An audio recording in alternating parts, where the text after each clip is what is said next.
Recorded Monday, March 11, 2024. Good afternoon, Andrea. Good afternoon, Rod. Good afternoon, Brody. How's everyone doing today? Good. Good afternoon, Edward. Or Excellent. Haunt. Excellent. I like your shirt. Thank you. That's a good Yeah. color on you, by the way. Great I color. appreciate it, man. You know, I had to put a clean shirt on for the thing I got to do after this. We're jumping right into the next thing, right? And I don't know who's actually going to be looking, so Is no it is sweatshirts it like today. a Halloween party? I don't know, man. I like orange. Yeah, I know. Okay, Orange is yeah. great. It's my favorite color, actually. Maybe Really? that's why I like it so much. Yeah, it is.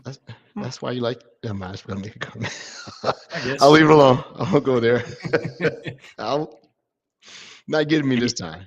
Maybe that's one of Rod's security questions for resetting his account. What's my favorite color? Now we What's know. my favorite color? Yeah. Yeah. So, to our listeners, you should be used to it now. This is one of our two shows this week because it is Women in Cybersecurity Month. So we are recording on Mondays and Wednesdays. At times it have been scheduled. I think some of them may be off time. But thanks for joining us on a Monday to start your week off. Brody, you have a clean shirt on with a collar. What is going on? Yeah. Thank you for that, Edward. I am struggling with a poor night's sleep at a customer's site, maintaining good security hygiene but poor sleep hygiene. So I'm getting through it. I'm at about 40% today, but I look good, so that's good. You do look good. Like Deion Sanders said, you look good, you play good. Right. Right. Yeah, that's good because I'm not thinking good today. So yeah, it's good times. We have a group of individuals in from all across the continent to work with this customer, and this is our week, and so it's action packed in tight, small boardrooms or breakout rooms. So it's great times. It's great times. Nice to see the team Noodle here. says, so you're sleeping at a customer site in the server room where it's warm. He crawls up under a rack and just builds him a little nest. And He pushes the cats off. Yeah. Yeah. It's not that nice soothing humming sound though. That would totally be nice. Oh, yeah. Yeah. Good suggestions. Well, since you're only operating 40% capacity, we won't pick on you today. Andrea, what about you? I'm good. I have a visitor this week who is a former Microsoftie. So our friend Mandy is in town. So we went to the Braves were here spring training against the Yankees. So we went to the Braves game yesterday, watched the Oscars last night. So, and just working. That's got all the excitement here with me. Yeah. I saw the picture you sent me. Once again, the weather, like it was awesome there, right? It's beautiful. I think the only spring train I've been to in the last 10 years, I went to Scottsdale and was out there. That was pretty nice too. That was nice. Yes, extremely, except for when it's 180 degrees in the summer. Yep. And last but not least. Yeah. Well, I was what going about to say, yourself? yeah, thanks. I don't have a collared shirt on, but Scottsdale is much nicer at 180 degrees than it is 180 degrees in Ohio, because at that point it's just like brutal because of the humidity. So almost tropical at that point. You could probably pick seafood off of the dry ground. I don't know. I don't know where that came from. Pick seafood. Okay. You should come to something like Georgia in that. the summer when it's 97% humidity and it will not rain. You can. So swim. the time zone, man, smacked me right in the head. I woke up yesterday morning. Obviously, we got up, went to church, and I was like, no, because the alarm went off. I'm like, that's just crazy. And then even today, I'm just really sluggish. I'm not sleeping at the customer site, but I'm still sluggish like Brody is. So I don't think it's necessarily sleeping at the customer site. Edward, you're doing something this week that I think's important. Well, we'll talk about it in a minute. I also wanted to mention a couple things for this week really quick. Obviously, it's Women in Cyber, and we have our guest this evening, which we'll introduce here shortly. Also, Microsoft Secure is in 2 days. The Microsoft Secure event. I say that because there will be some announcements made at Microsoft Secure this year that relate to our show on Wednesday evening or afternoon or morning, whoever attends and whatever their time zone is. We may even cosplay Wednesday night. I have no idea. We might actually even cosplay on Wednesday night because of that announcement. So people need to absolutely tune in. We're kind of taking a brief hiatus that episode just to celebrate some important announcement. Also, for all those MVPs that are listening in, hope you do well at the MVP Summit this week. I think Edward is participating in that here even tonight. And so all the MVPs are in Seattle this week for the MVP Summit. And they get to learn all of the cool NDA stuff that should not ever leave the walls of Redmond until they're announced. All right. So I just want to iterate that. Also, what have I been working on this week? I am finally feeling really good about my keynote presentation for Experts Live in Denmark next week. So I've procrastinated so bad, but today I feel pretty good about it, so I'm okay. But Edward, what are you doing? And talk about the MVP Summit, what you're doing there, by the way. Thank you. So right after the show, I may have to leave a little bit early. We are having a fireside chat with the principal program manager for Defender Experts, and I'm going to be the SME/moderator for that session. It's going to occur. I guess it's 6 o'clock our time, 3 o'clock Redmond time. So it's going to be an opportunity for the MVPs to understand what our first party security services actually is, as well as some customers that want to. No, it's only MVPs. There'll be no customers in this, right? So yeah, as well as some Microsoft individuals who work here who have no idea about what the service that we have. So that's going to be pretty cool. MVPs make up a lot of our partners and customers sometimes. So yeah, they're not just the people that sleep in their server rooms. They're also people that facilitate our customers. So. Yeah, so it'll be a question and answer session to get an understanding of what the service is, the two distinct offerings, and everybody's going to ask how Copilot fits in with it. So it'll be some conversations around that, how it's being used, and some things around it. But yeah, this is going to be pretty good. I wish I could have flown to Redmond to hang out with Morton and Hendrick, but can't do it. Time constraints. I got to do something here 2 days from now downtown. Got to do an EBC, executive briefing conference, whatever that means. So, but that's it. But hey, we have a guest, so that I'm not the perpetual joke. I know how long Edward takes. Right? I'm sorry, Edward. That's bad. I'll stop telling that joke. I'm just like our guest here. It takes a lot to insult me out of the room. I am numb to it. So, well, hello. We have a guest, and would the guest like to introduce herself, or would the guest sponsor like to introduce the guest? Oh, we'll tell you what, Kate, I'll start and then you can go. This is the one and only Kate Proctor, compromise recovery practice extraordinaire. And Kate, you can give your legit title and introduction if you'd like, but that's how I'm going to introduce you. Oh, well, okay. Well, I do whatever it takes. I'm the janitor. I'll sweep the floors. I'll go get coffee. I think that titles don't matter much, but I've worked for Microsoft a long time, 29 years. Oh, wow. And I know a long time. It just seems like yesterday. No, it seems like 290 years some days. But since 1999, I've done just security. And so I think that's in a show called Security Insights. It's fun to get to talk in that show. Thank you for having me. No problem, Kate. Yeah, Kate and I work on the same team together, and we met in person in Redmond recently at that festive week. That was a good time, Kate. I especially remember you strategically telling people to be quiet and go in the hallway if they want to continue the conversation during one of those days. I just thought you nailed it. You looked at them and you said, I think it was, you said, it's okay if you decide that you want to leave and continue this conversation elsewhere. It was just like, damn. Love it. That's well great. done. Yeah. That's awesome. Hey, Kate, I may need to enlist your help in a few meetings coming up, so just let me know. I know, it's like I need a baseball bat. Remember Brian Valentine with his baseball bat? He would knock on your door with a baseball bat. I was like, oh man, if Brian shows up with a baseball bat, it's a bad day. Bad day. You just need a baseball bat, Rod. I need to have one here. Yeah. It's an attitude adjuster, not a baseball bat. Well, Kate, thanks for coming on. And when actually your name came up just before the show, I was talking to a Mr. Brian Hooper, and we were going over the Ah, show, and he said, "Oh yeah, you got Kate on. I may actually listen in." I was like, "Okay." So, yeah, scary Kate thought. brought us at least one more viewer. Perfect. I'm Yeah. gonna do it.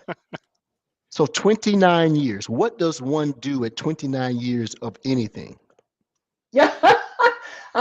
It's fun. I listened to one of your prior shows where Rod said at Microsoft you have to change jobs every 2 years so that you kind of get something new. And the joy of being in security at Microsoft, in my mind, it's been a completely different job every 2 years. So I'm waiting till the time I get bored to change jobs, and it hasn't happened in 29 years. So I'm waiting for it to happen.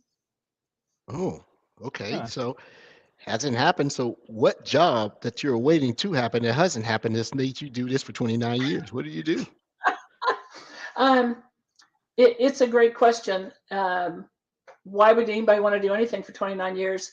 The thing that I've gotten to do over the last dozen years is work with customers who've been compromised, where the dark team that everybody knows shows up, finds the bad guy, puts a target on the bad guy, and I'm part of the team that gets rid of the bad guy, keeps the bad guy from coming back. From my side, I get to show up literally the worst day of a customer's life and say, take my hand. Just follow me. I know how to do this. Been to 58 compromised customers and held out my hand and said, I know how to solve this problem. Let's go. Let's do it. We together can do it. I got to tell you, that's a ton of satisfaction in IT. Doing server backups, that kind of stuff, building PCs and networks, not so much job satisfaction.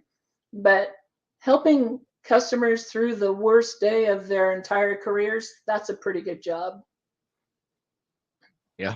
Yeah. You see tangible results of you helping people and not just completing a project, which is one of the It's things that true. I really have in It's common. absolutely true. I believe Andrew is consultant. What hell, all of us is consultant in some form or fashion, right? So we understand it, the help, you know, factor in it.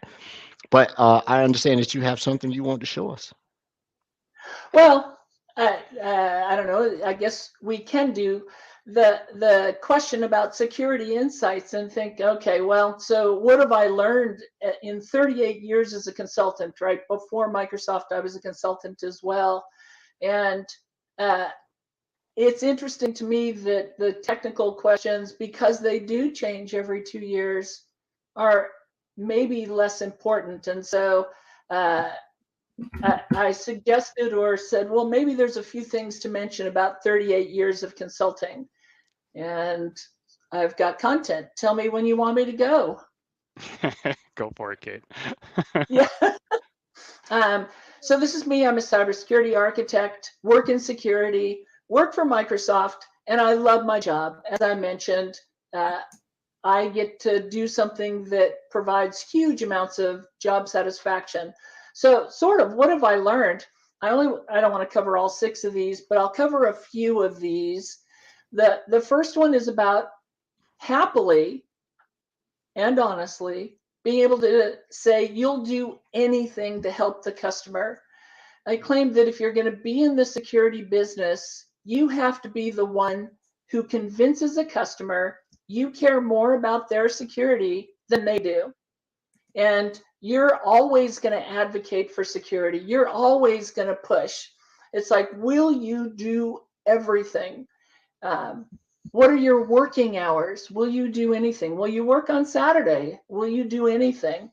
And the 2 pictures I show there, back a million years ago when I was in high school and well, mostly high school, had a boyfriend who rock climbed, and so I rock climbed, and we would spend our summers in Yosemite climbing.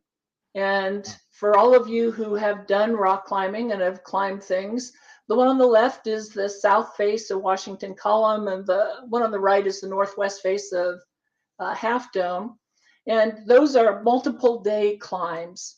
And they take, at least in my minimal experience, they take a lot they take kind of a dedication that if you're not willing, you could actually die, of course, but it's harder a lot of times to go down than it is up, and it's really hard to go up.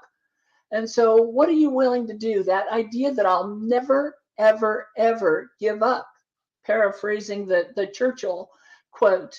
And that's how we have to be with, did I do the Half Dome? Of course I did. In fact, days that we didn't climb, we would walk up the trail and do the cables on the back end. So I've probably been, that's back before they used to have a quota system, but I've probably been to the top of Half Dome, I don't know, 50 or 60 times, something like that, because that's what we would do on off days, is just run up there, take a look, and head on back down. It was an interesting life, not one that I necessarily recommend to high school girls. Because I would leave in June and then I would come back sometime before school started in September. And how my parents let me do this, I don't know, that I'm thankful for them in so many ways. But this idea of never, ever give up. If I've learned anything in this consulting world in 38 years, it's that there's a difference between good consultants and great consultants, and it all has to do with their personality. It almost never has to do with their technical skills. It's absolutely the case that if your technical skills aren't good, you're not going to succeed as a consultant. But you can have the best consulting skills in the world and not be a great consultant. About the technical consulting skills. In 29 years at Microsoft, I've met a ton of people who I would say their technical skills were well beyond mine. But I've met not really that many consultants that I thought were better at working with a customer, at being a leader in an engagement. And I think, well, what is it you have to do if you want to be a leader in an engagement? I think there's 3 things that you have to do. First is you have to care a lot. Back to that first thing about you're never going to give up. You're going to do whatever it takes. You got to care a lot. Of course, you have at least good enough technical skills. You have to be able to do the job if you're going to be a consultant, right? And sort of lastly, I think the best leaders are the ones who are at the front, the ones who don't mind getting their hands dirty, the ones who don't mind knowing enough technically that they can do the job. That there may be other people who are better technically, but when you put it all together, the leader should be able to do at least at least part of everybody's job on that engagement. So from my side, that idea, when you think about impactful people, you look through all those pictures of impactful people on there.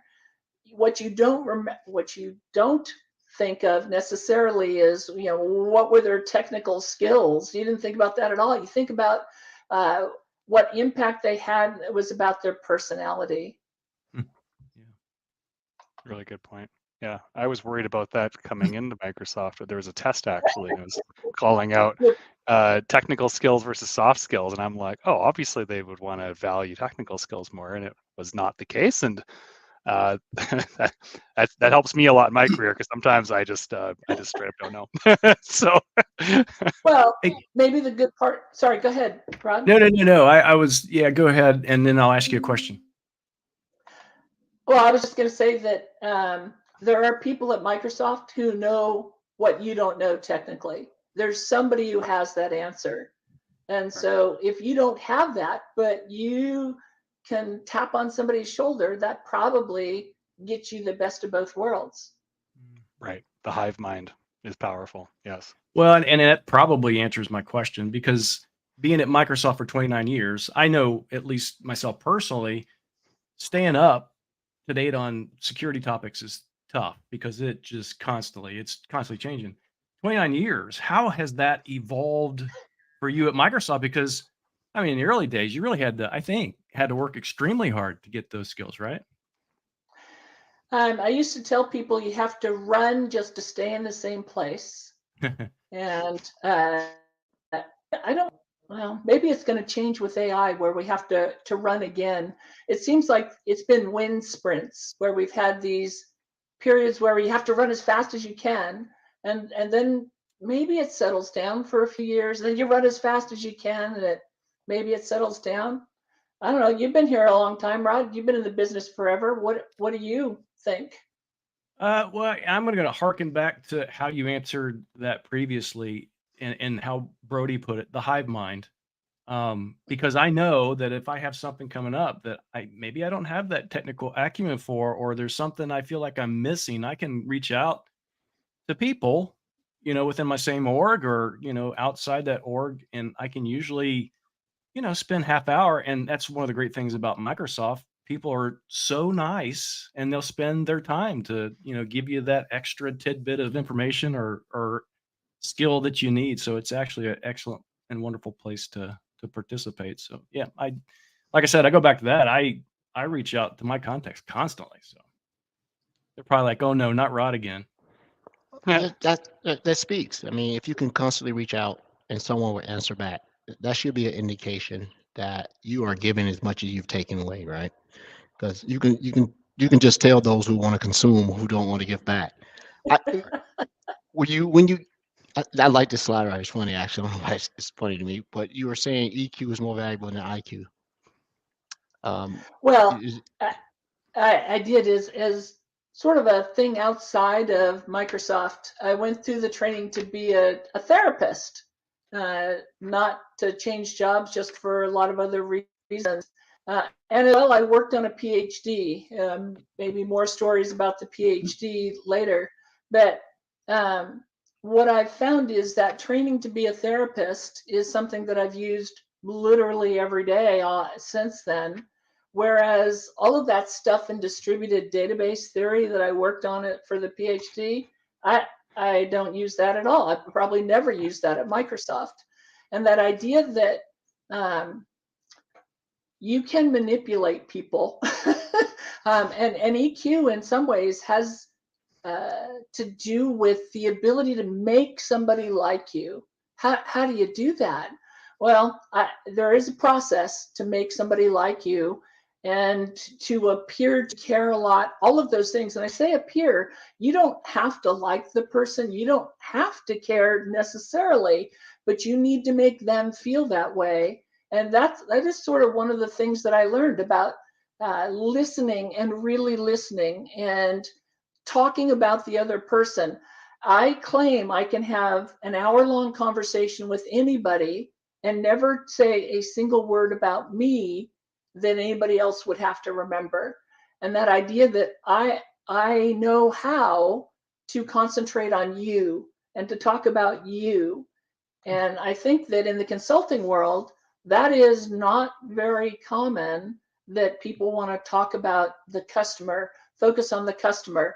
When you look at somebody like Rod's background, are you guys zooming in on the background and seeing what's back there? That's going to tell us a lot about Rod. That's going to tell us something about his personality. Brody hides behind the snow in Canada. Who knows what's going on in his mind? But that idea of seeing the person and being able to focus on the person, I think, is really important. And Edward, you're kind of in this white box. I don't know, it's kind of almost a sterile background. Hard to get the read on you. That's why he has to wear colorful shirts. Yeah, it is hard to get a read on it. Yeah, the orange shirt does it. That's the only thing we're going to find out about Edward, is the orange shirt. Edward is batshit crazy. I just took our show too. But Andrew's asking the question. You'll mute, Andrea. You'll mute. Andrew, you'll mute. And I'm muted because I sneezed. Sorry. Oh, you sneezed. I think I learned something similar after 5 years of waiting tables. Okay.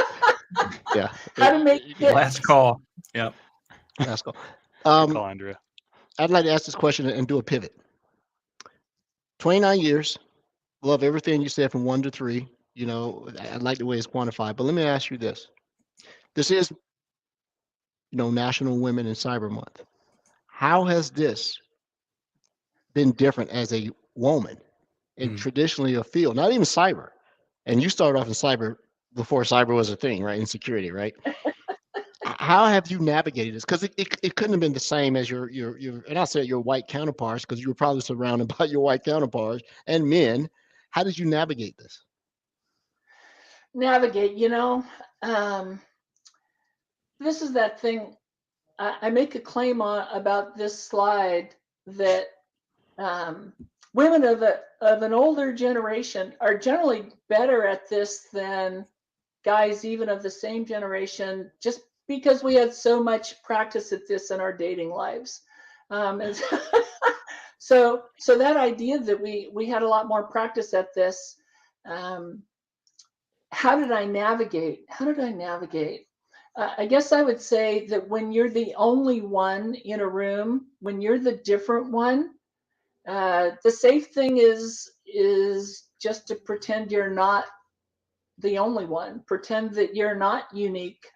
I know it's bad. Everybody says, live your authentic self and, vive la différence and all that kind of stuff. And I think sometimes hiding is good. And whether that's good or bad, I think hiding is good. Sorry, Andrea? I was just going to say, the young women today are so much better. Like, I feel like our generation, you learn to talk sports or drink scotch or play golf or to be a guy, right? You learn to be one of the guys. And the younger women, I just love that they're just, or take the joke, whatever it is. And they're so great about just being so authentically themselves. It's great. I sometimes think of it as like the TV show Survivor. The people that get to the end, there's those one people that do all the exciting blindside stuff, but then there's the other people that just kind of, hide, and they end up at the end, kind of. Well, so Kate, within these, am I right in assuming that Microsoft was your only gig? Did you do something before Microsoft? Oh yeah, I was an IT manager for 9 years prior to coming to Microsoft. And I came into Microsoft at what we now call an M2. So I had managers of people working for me back then. We're unbelievably immature in the management ranks. And so I'd been an IT manager for 9 years, managed guys and millions of dollars of budget, and Microsoft brought me in to try and manage managers. So I did have a job prior to and I was a math teacher before that. So yeah, I've had a few gigs.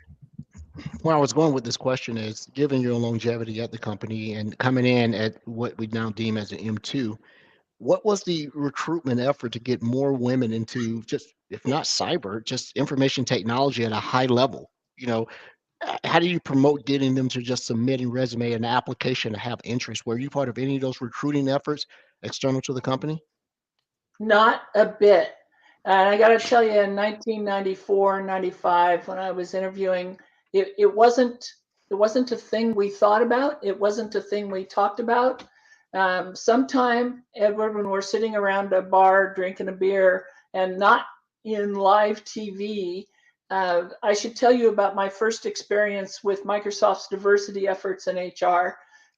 And I don't think that we've been, well, maybe we have been successful, especially considering where we started. But in 95, we were not very good at it, frankly. We weren't good at management. We weren't good at people management. Before the show, I was actually talking with Brody about, if you wanted to actually recruit women or Blacks or Hispanics or blind people, you would be doing things that would resonate with that group, that you would talk about in your job description. What makes this interesting to somebody of one of those groups? You wouldn't just send the same job description to all of those groups and think that somehow magically they're going to think this is a wonderful place to work because, hey, you sent me the job description. It's like, no. Why is that job description interesting to that group? Why would a Black or Latino or blind person want that job? And Microsoft's never done that. We still don't do that. And I think, well, it's little wonder that our recruiting efforts aren't working because they aren't targeted. And think of the ads for MSN and Google, right? Those are ads that come to you because somewhere you thought or said to your phone the word leather boots. And now all you get are ads for leather boots on your browser. Those are You too? targeted because somebody knows something about you. If all I got were, I don't know, baby diaper advertisements when my babies are 37 years old, right? That's not going to resonate. They're not doing anything that's to me. I'm not going to buy. And I think for recruiting, Edward, I would ask you, what did Microsoft do to attract you specifically as a Black man to work for Microsoft? I'll give an honest answer. It didn't.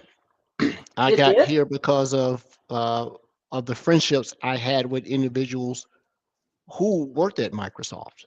I had opportunities. I think Andrew and I've talked about this to possibly interview and do a couple of things. And unfortunately, my first real interview experience with Microsoft sucked because it just wasn't there. And I decided, to heck with that. And I just went on and I stayed in the ecosystem by working at partners, but I had no desire to come here and work here.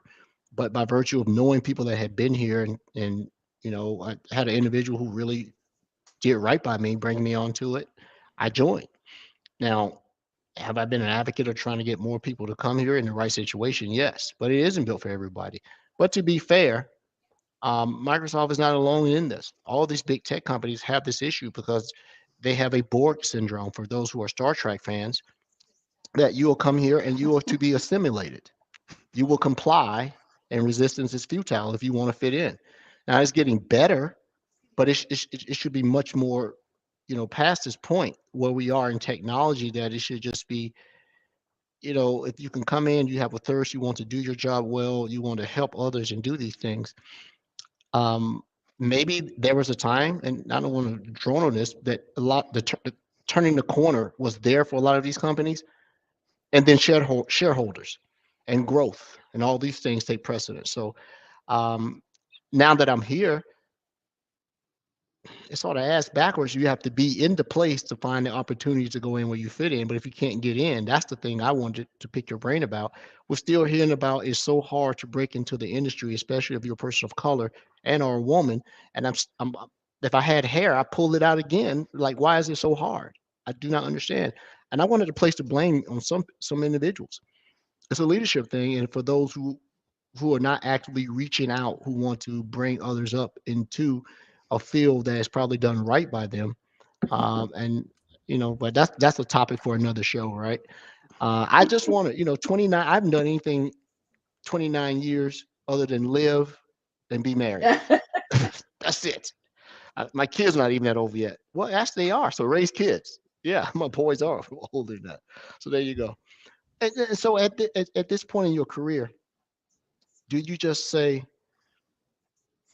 I'm going to do all the things that make my industry better and buck the system, or is it bucking the system doesn't work, right? And I don't mean the system here. I mean, we got to find a way to get more women, period, into the industry. Just technology, right?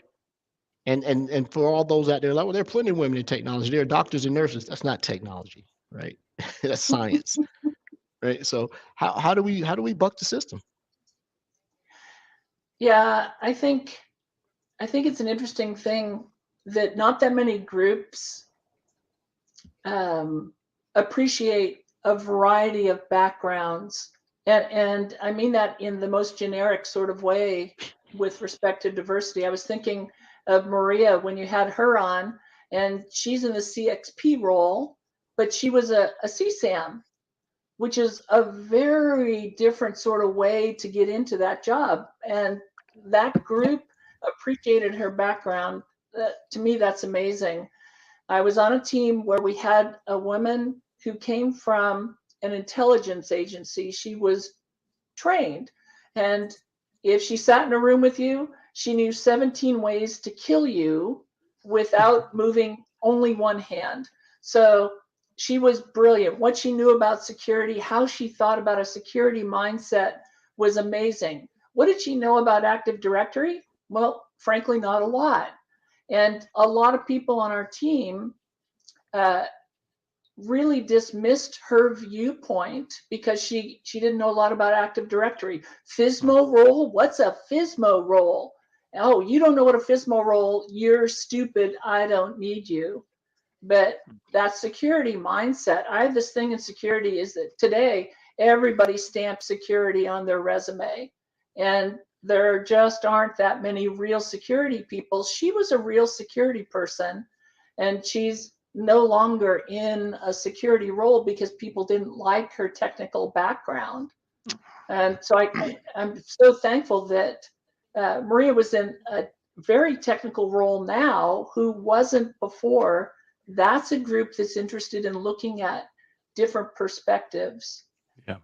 How do we have more of those? Geesh, I wish I knew. If I knew that, we could go start a company, Edward, we'd make $1 million. You do it by having great leaders and not managers. That's the thing. Leaders know how to hire, attract, maintain, grow talent. Managers do not. They just want to get the job done, right? And that's my opinion on that. And that may be something, but I happened to be in Tampa hanging out with my bestie on here a couple of weeks ago, but I actually met one of my old, bosses, and she was retiring as a CISO at the ripe old age of 49, right? And I'm like, what is making you decide to get out of it? And she's just like, it's just time. And she wouldn't delve into it much more, but she was uber successful, taught me a bunch of things about, how to navigate. Even you think that when you were as senior as the individuals on this call, you know all the tricks. The tricks keep changing to disqualify. So you have to keep learning. And but that's it. But it's interesting. I love hearing from individuals who have spent a significant amount of time in their career at a single entity, which I still find amazing to this day. I didn't think those exist anymore, right? Unless you own a company or it's a family-owned company, why you stand somewhere that long? But evidently, there is something that's desirable for you to stay here. The story of the smartest man in the world. That's really what it is. I would say number 4 is debatable, but go ahead. Well, this sort of ties to it. I need to tell you a joke. And so, Rod, you're a dad. You like dad jokes. Here's a joke about the smartest man in the world. A Boy Scout, a priest, and the smartest man in the world are in an airplane flying along. There's a big loud noise, and then all of the engines stop. The pilot comes running back and says, I've got good news and I've got bad news. The bad news is that all of our engines stopped and we're about to crash. The good news is we have parachutes. The bad news is we only have 3 of them. He grabs a parachute, jumps out of the airplane. The smartest man in the world turns to the other 2 and says, I'm the smartest man in the world. The world needs me. It can't live without me. Grabs a parachute, jumps out of the airplane. The priest says to the Boy Scout, young man, I've lived a long and fruitful life. I'm ready to meet my maker. Go ahead, take the last parachute. And the Boy Scout says, Padre, that's no problem because the smartest man in the world just jumped out of the airplane with my backpack. There you go. We're good to go. So how does that relate to me, right? I've never claimed to be the smartest man in the world. In 1989, all that PhD work was about distributed database theory and technology. And because I was doing all the research, I knew what literally everybody, at least I thought I did, knew what everybody in the world was doing with distributed databases in 1989 and did all this stuff. And I was pretty sure I knew more about distributed databases than anybody in the world. I was the smartest man in the world about distributed databases. And then I came to Microsoft, and in Microsoft in 95, 96, the source code was pretty much open to all of us. And when in 96 and 97, when Active Directory was coming out, you could see all that source code, and obviously I could read it, and I knew it was a distributed database. It was really clear. And I realized that the people designing and building Active Directory knew about things and solved problems that I didn't even know were problems. I was so stupid. I was ignorant. I didn't even know I needed to solve that problem. And one of the things that it was an aha moment for me, a humbling aha moment. The idea being that anybody who thinks they've got it, anybody who thinks that they know it all, categorically, 100%, they don't. They don't. Right. And there's somebody else who knows more than you do, and they may not be the people you think they are. And this is back to that diversity of thought.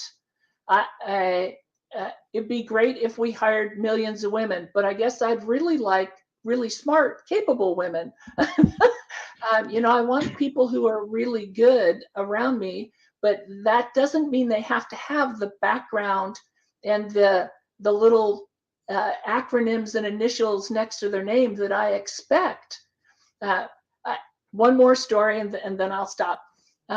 When I was an IT manager, I wanted to hire a programmer analyst, and I put an ad in all the places and had, I don't know, 100 possible little acronyms. I want somebody who can do all of these things. Okay, great. I got hundreds of resumes.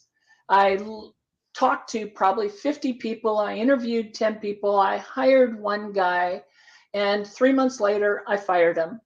He wasn't capable of doing the job, and he was the best out of hundreds of resumes. He was the best guy as far as I could tell. And I fired him. The only person so far in my life that I've fired. The next ad I put in the paper was, I don't care what you know. What I want is somebody who thinks when they walk into a room, they're the smartest person in the room. They think that they're really clever. They can hold a conversation with a rock. I want somebody who's clever and who is maybe interested in working in this computer field. I got 3 resumes. I interviewed all of them, and I hired the guy who had no computer experience, but spoke 7 or 8 languages fluently, worked his way around Europe by teaching English in different countries with different languages. And that guy stayed the entire time, was eventually promoted and took my job, and retired from that same company, right? That was the most capable person. And the ad to get him was, I want somebody clever, not somebody with all of the little initials. So SMART isn't the initials. SMART is diverse thinking. And how do you get that? Well, you find people with different backgrounds to bring them into the conversation. Yeah. Make sure they have a parachute and not a backpack. And not a backpack. I have a similar still story. I need think I've that. told early in the history of this podcast. I had a similar hiring situation when I separated from the Navy, which I wasn't the most qualified, but the manager took a chance with me, right? Because I liked what I was doing. It wasn't a job. I really liked it. And I would tell my 2 sons, I said, you will always be faster, stronger, better looking, quicker than somebody else. There will always be somebody else faster, stronger, quicker, smarter, and more good looking than you. And number 3, 1 and 2 can change based on how you go about your business, right? And that's it. I tell them that all the time. But hey, I have to actually drop from the show. I have to go jump to another one. Kate, it has been a pleasure. But I tell you what, Kate, all is not lost. I know you've only had to fire 1 person in your life, but if you got Brody here, I'm sure. You know, I'm The career's absolutely not over, sure. you're saying. that, She's already like hacked on his background, so I don't know. Kate likes absolutely me. sure. She told me that in person. So just so you know. And she gave you a backpack on the going down plane. Yeah, and she's clever, so there you go. Bye, Kate, Edward. it has been a pleasure talking to you. I really appreciate it. You remind me someone I really admire too. You're funny. I get it. Yeah. Thank you so much for coming on. I Awesome. got to drop, guys. Thank you, everyone. Let me go do my Bye, thing. Edward. Bye, Edward. I love the diversity. Okay, of, if you want to what? go ahead and You know continue. what I almost Oh, did? what? You know what I almost did? Oh, don't I do that. tell Don't do you, the I Brody. almost it in stream. I tell you, I Don't almost do did that. it. Avoid the red button. Remember, Just I know. leave avoid the red button. studio. Leave studio. I'm leaving. One at the bottom. Hit the orange Kate, button. Kate, How I've about that? buggered up to stream like 3 times, and it was just like, it's so embarrassing every time. There we But go. anyway, Well, I was going to say, this is all the sausage being made stuff that you guys are telling everybody. Well, it's Yes, open. They've It's been called on the open receiving source. end of That's us the leaving official early. term. Yeah. Andrea, how'd you get hired? What enticed you? Well, for Microsoft, I was at a customer. So I had made friends with the customer, the account team. And so when a role came open, they came to me and, asked me to come apply. And I became a account technology strategist, which is funny because back in the, so many of Microsoft titles, they really don't mean anything. So I would tell people, I said, that means I'm partly a technologist and partly a therapist. And I use the therapist more often than the technology. So, but I was always a nerd. So I was the only girl in the sci-fi section of the bookstore and, the one riding the skateboard. So. Wow. Wearing the pointy ears. Yeah. Yeah, I never knew anybody like that ever until I got to Microsoft. Yeah, this is when I finally found my people. Yeah. Yeah, that's there's good. some exceptional people at this place for sure. But I will agree. Okay, well, I'll talk about one more and leave it there. I tell customers, I tell everybody that I'm not here to make you happy. That old joke about I'm from Microsoft, I'm not happy till you're not happy. I tell people that is true. I am the bringer of truth, not the bringer of happiness. And that, especially in security conversations, I want to never, ever lie to a customer, knowingly lie to a customer. And that sometimes works out well and sometimes it doesn't. I've done about 850 engagements for Microsoft in my consulting years with Microsoft, and I've been thrown out of 3 of them. And every one of those 3 of them, in my opinion, had to do with I wasn't willing to lie to the customer, and the customer was just having none of it. And because some customers want to be lied to more than they want help, I've been kicked out of 3. 3 out of 850 is probably be really good in baseball, but it's kind of bad in consulting, I think. But what are you willing to do? What are you willing to give up to be truth? Nice, right? You don't have to be a terrible person, but to not lie no matter what. What are you willing to do? What are you willing to sacrifice? Good point. Yeah, Well, I've got exactly. Herman here on site, Kate. You know Herman, and he will be direct with people, and he will hold his ground on things. And I learn a lot from that, right? Like, it's like, listen, I know you want to do it this way, but I'm going to consistently tell you that that's not the way you should be doing it.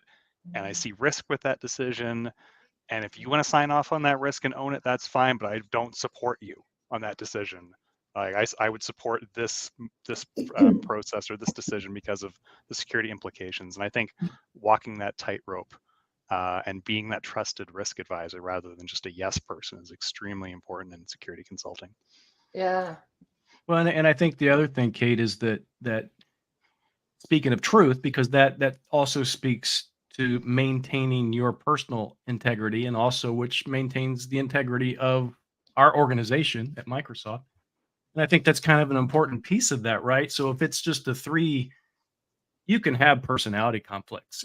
That person on the other end, they could be going through like the worst thing in the world and you have no clue or no idea what's going on. And sometimes there's just a conflict that you can't mediate yourself. But as long as you lift your head high and maintain your integrity, I don't think you talked about, well, 3, that seems, to me, it seems bad, but it's not, because there's, certain situations you just can't control yourself. Obviously, I think there's people in the world that love to be able to control everything, which goes back to that manipulation comment you made at the beginning. But, yeah. I'll say one of my favorite quotes is wounds from a friend are better than kisses from an enemy. And I think that's 100% true, right? I would much rather have someone tell me the truth than, fill me with false compliments or, again, agree with something that I know isn't the right thing, Brody. Yeah, no doubt. I think the I meet a lot of people from Eastern Europe or from the Asia Pacific area, and they're much more willing to be direct and provide that direct thought or feedback.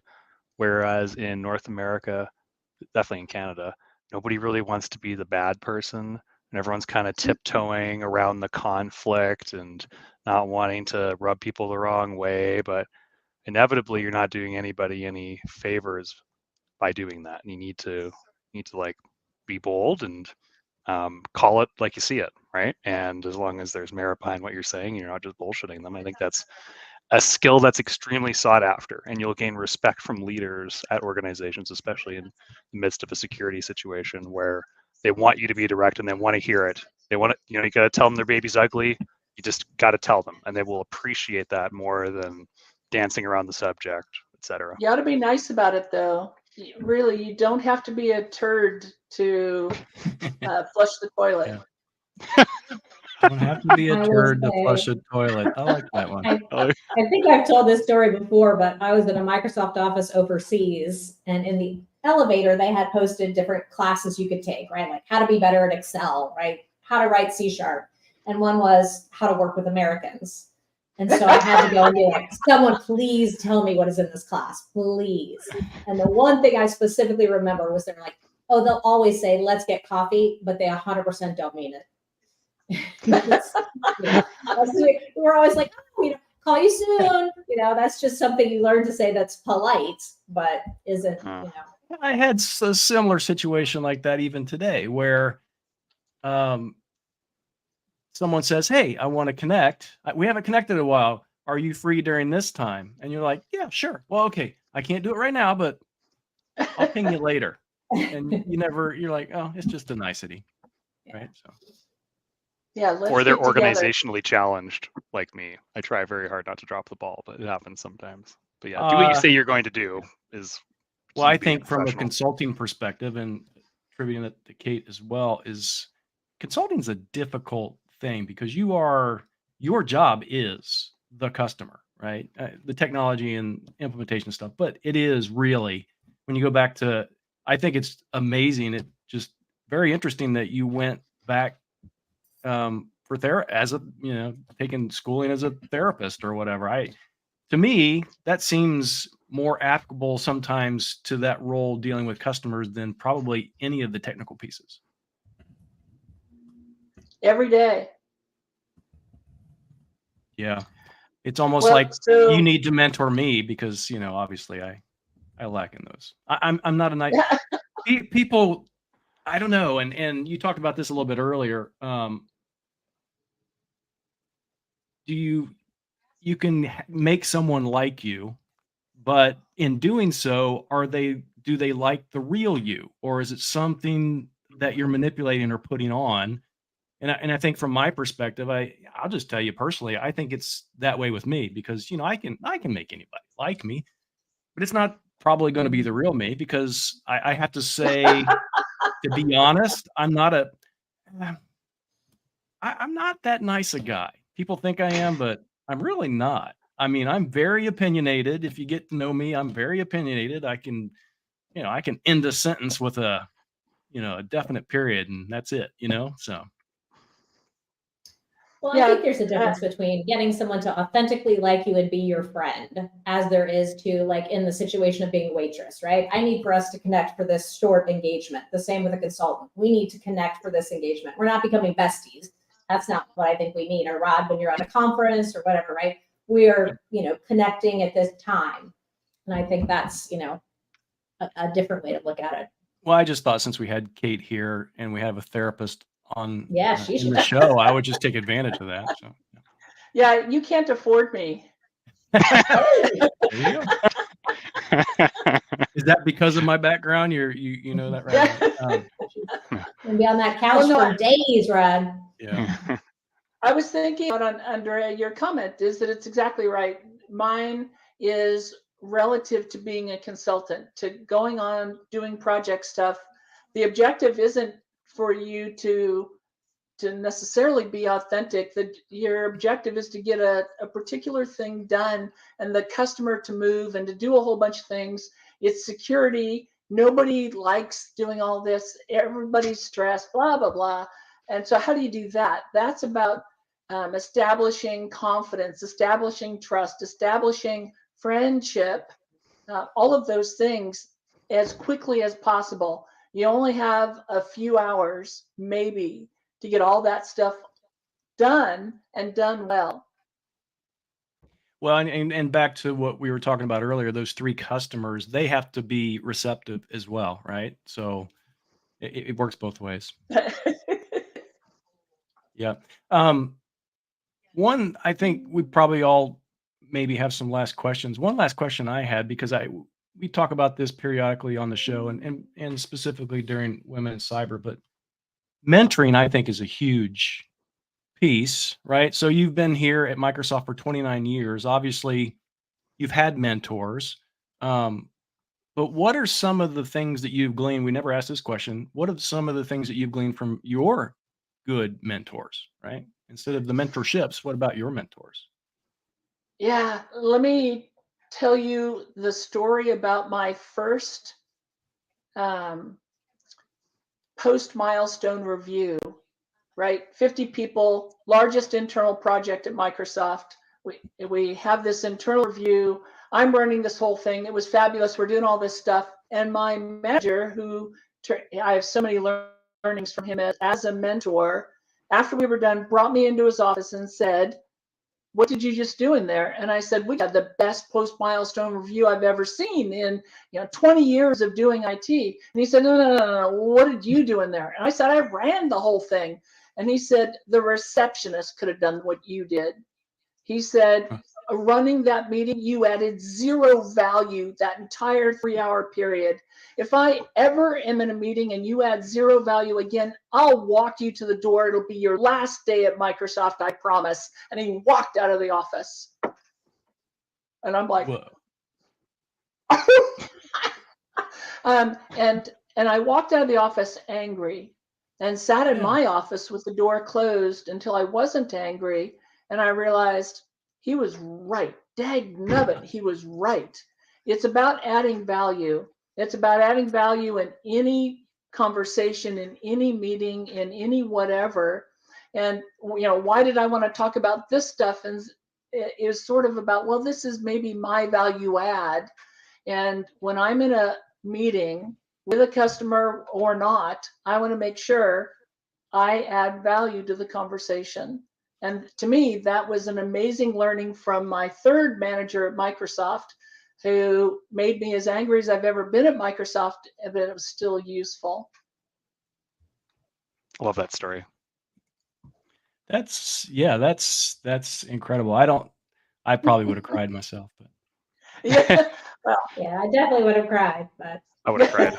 it's always fun Not to everybody feedback. close the That door. is when they're right. That's the worst part. yeah. But there's that truth thing again, right? Truth is Yeah. important. Yeah. Thank you, Kate. Thanks for sharing everything today. I'm glad we were able to have a wonderful conversation. Yeah. Did Thank I you add so much for value? doing this. We've never met, but I feel like almost, I don't know, kindred spirits. Feel like we almost know each other at this point. I think you added value, Kate. Yes, absolutely. Yes, 100%. absolutely. 100%. Thank you so much for joining us. My pleasure. Thank you so much for having me. As Brody knows, I love to talk. Yeah. And we're going to have you back for a more in-depth technical conversation in the coming months, if you'd like. If you'd like that, Yeah, we would love it. Well, like we said before, Rod, now that you've had me on, you can get together with the rest of the crew and decide if you ever Yeah, want me back. we'll talk about it. I'm just kidding. Yeah. Yeah, no, you. Don't do it. I'd love to have you back. I think you have so much to share. I'm just thinking 29 years and you're only up to slide 5. There's got to be more that I'm interested in. So yeah. I have a small mind. Yeah. Clever mind. Yeah. But yeah, thank you so much for joining us. I truly appreciate this. This is just every show that we have done this month so far has just been super valuable to me. I've gleaned something from it. I appreciate that. Yeah, we had some awesome You're guests. welcome. Thanks. My pleasure. Thanks, Kate. So Wednesday, what are we doing Wednesday, Brody, Andrea? There's another show. There's another show. What are we doing? But we're going to talk about we're the celebrating. announcements from Microsoft Secure. Yeah, we can't forget that. Make sure our listeners, you listen in for Microsoft Secure for the announcements, because if you show up to the show Wednesday evening and we're doing something silly and you have no clue what it is, then we're just, like Kate says, we're just going to walk you to the door. So there you go. We're going to add value, or Kate's going to walk us to the door from now That's on. right. Yes. Yeah. That's right. So Yeah, anyway, looking thank you forward so to much, everyone. We will see you all Wednesday. Same bat time, same bat channel. Thank you.